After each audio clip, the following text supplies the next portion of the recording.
Things haven't changed much in the year past. I made a video in 2020 on September 4th about my printmaking MOOC, and I want to show it to you now. I took it out and added a few subtitles, and I hope you enjoy it.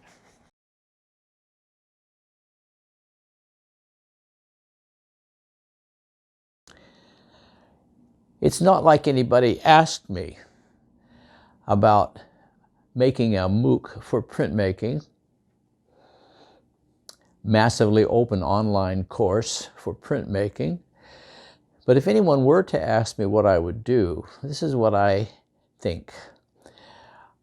There was a time in my career when going to the university, getting a degree, getting 2 degrees was my highest goal. And then I got a job teaching in the university, and that was a goal even higher.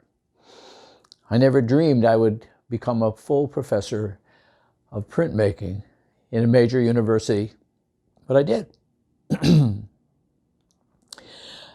And I had a great time for 19 years until I discovered that the university wasn't what I thought it was.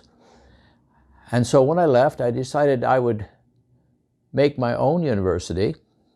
The technologies were becoming available, those being video and computer graphics and merging, and I had everything I needed. I decided that I would retain the idea I had that professors were somehow great. They were like gods, and I held them in high esteem. And I wanted to know as much about their life, how they reached that level, how they attained their happiness, and how I might be able to do the same thing.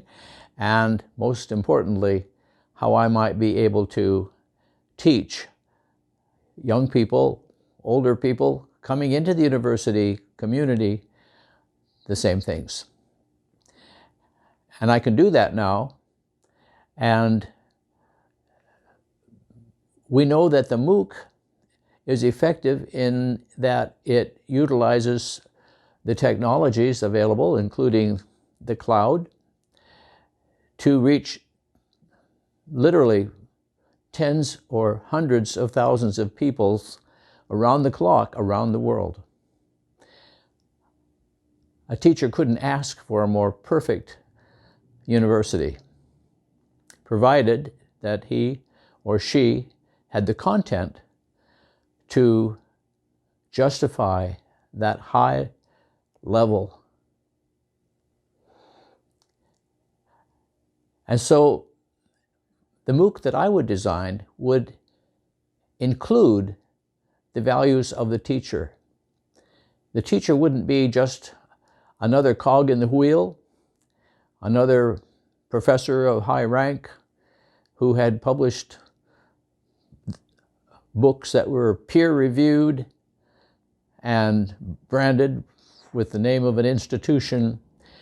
No, it would be that professor's own making, regardless of whether they were in a branded institution of higher education or out in some other kind of world, a perfect world.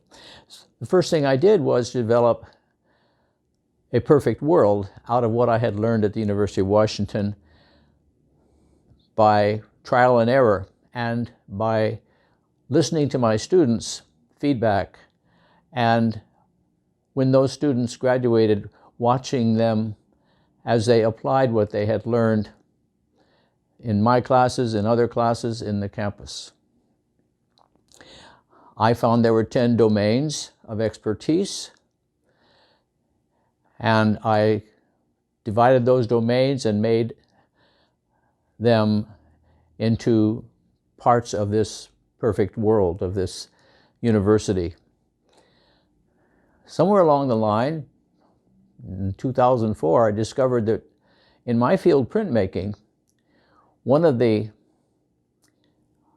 obstacles was the printing press. It was an obstacle, and yet it was a gateway.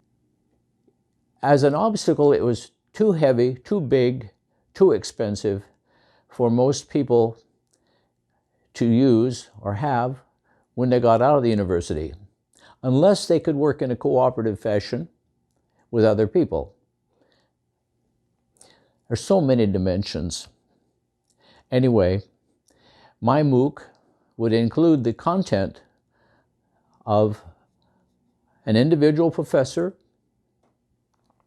who could work collaboratively, cooperate, and collaborate, with other people, because that became an insurance policy for hope.